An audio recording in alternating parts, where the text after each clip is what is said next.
Selamat pagi, kembali lagi bersama saya Meltaseran di channel YouTube Lazarus Jahamat. Di video kali ini saya akan mereview buku ke-11 dari mata kuliah pilihan, yaitu Sosiologi Konflik, dengan judul buku Bentuk Hibrida Perdamaian dari badan sehari-hari hingga pasca liberalisme.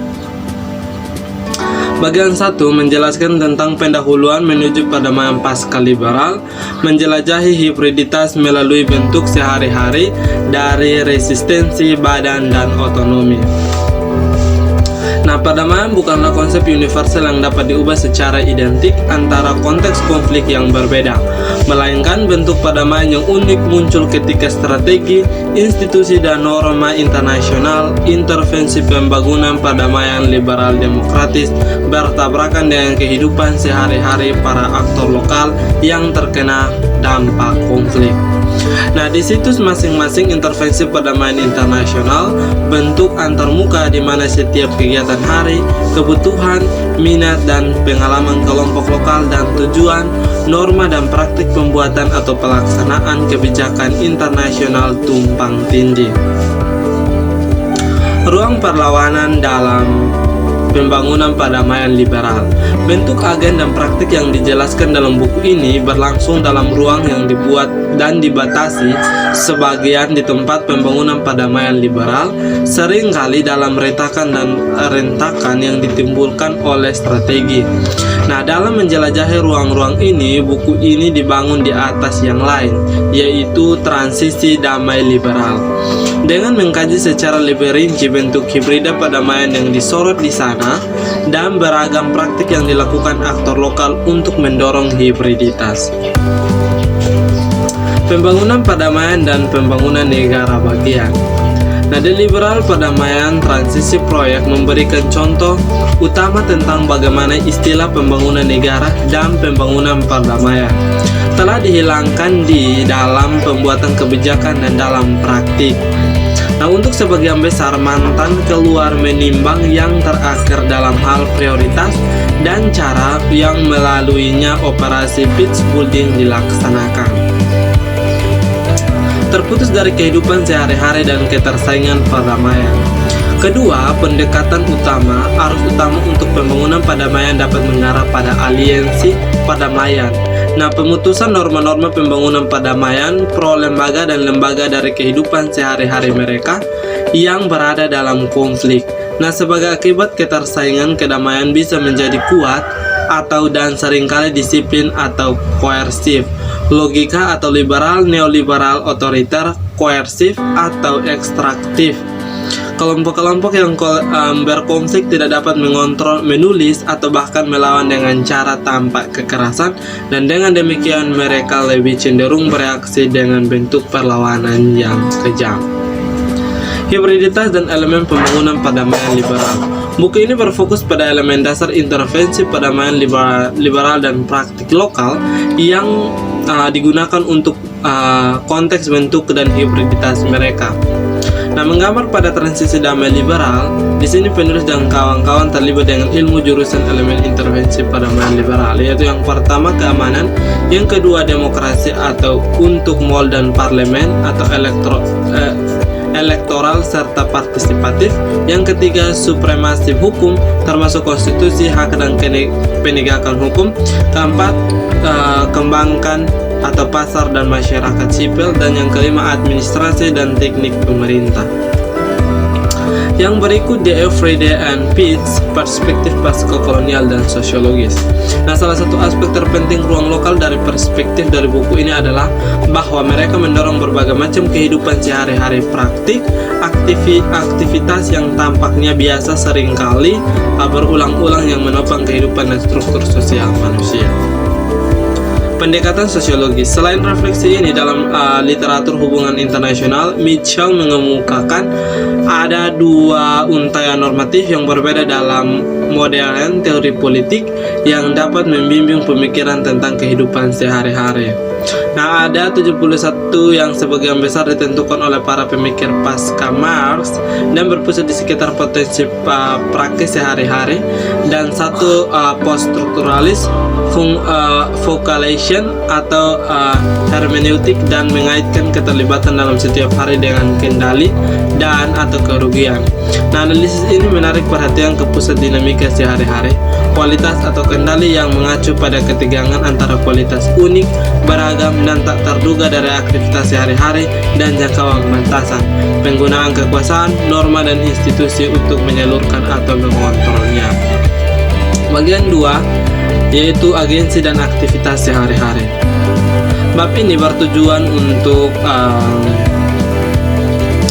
memberikan praktik-praktik perlawanan yang terjadi sebagian besar tanpa disadari, dan karena itu sebagian besar berada di luar ujian utama INASI. Nah, secara khusus praktik yang diperiksa ini di sini melibatkan keterampilan tersebut dan bentuk-bentuk kerja yang mungkin digunakan individu sebagai bahan kursus kehidupan sehari-hari mereka dalam masyarakat tertentu.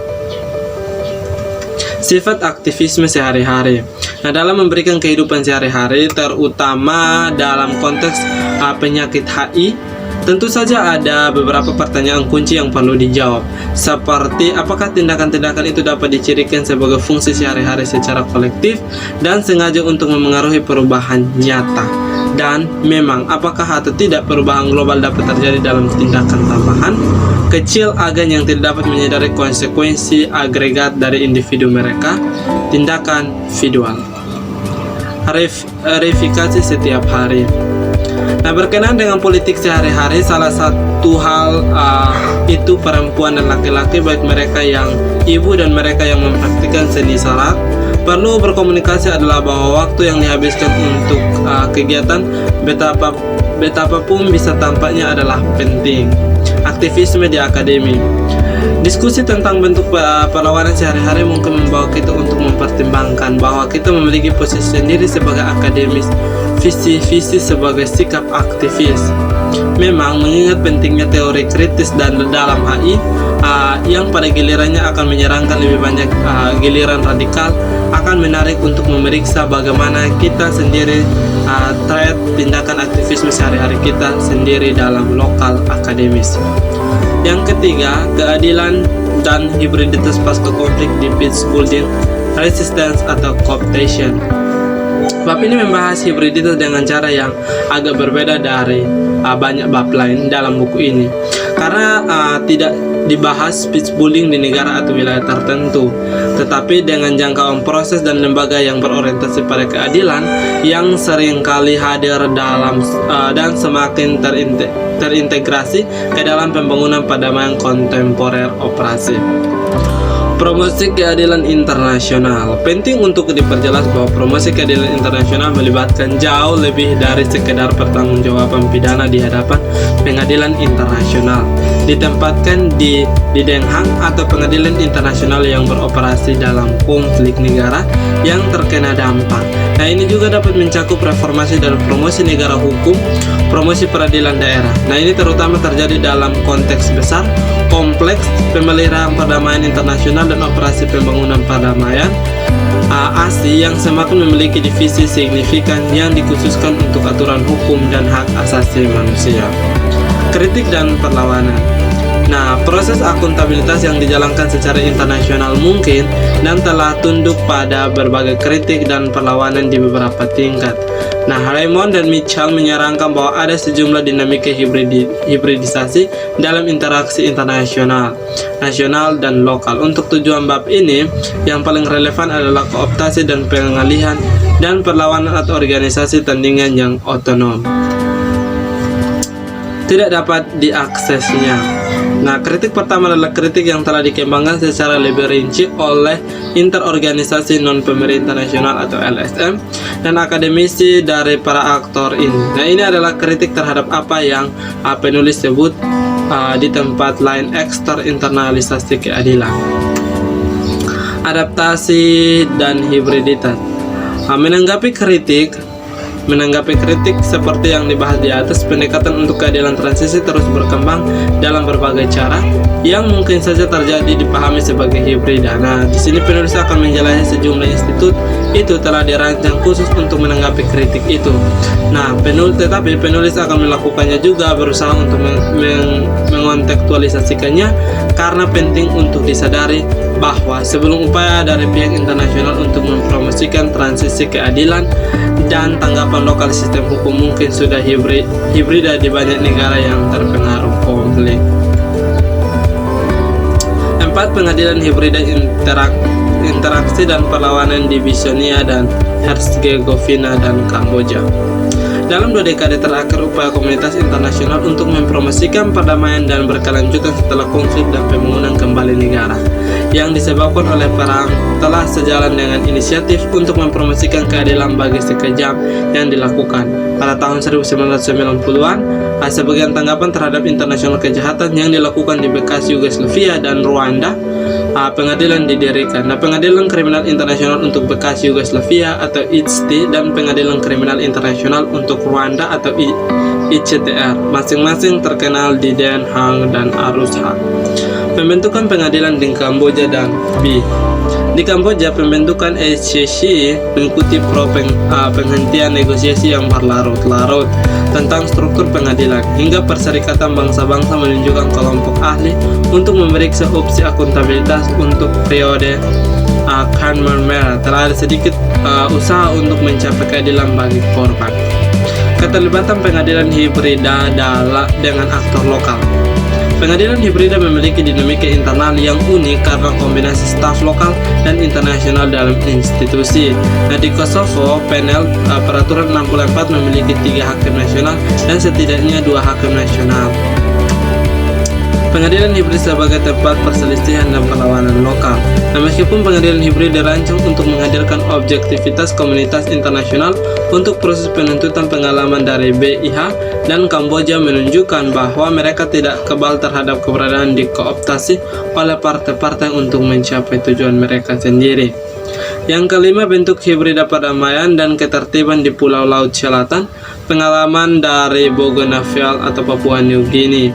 Selama hampir 10 tahun pada tahun 1989 sampai 1998, Pulau Bougainville di Pasifik Selatan adalah teater konflik kekerasan berskala besar, dan selama 12 tahun terakhir Bougainville telah mengalami proses komprehensif yang sebagian besar sukses.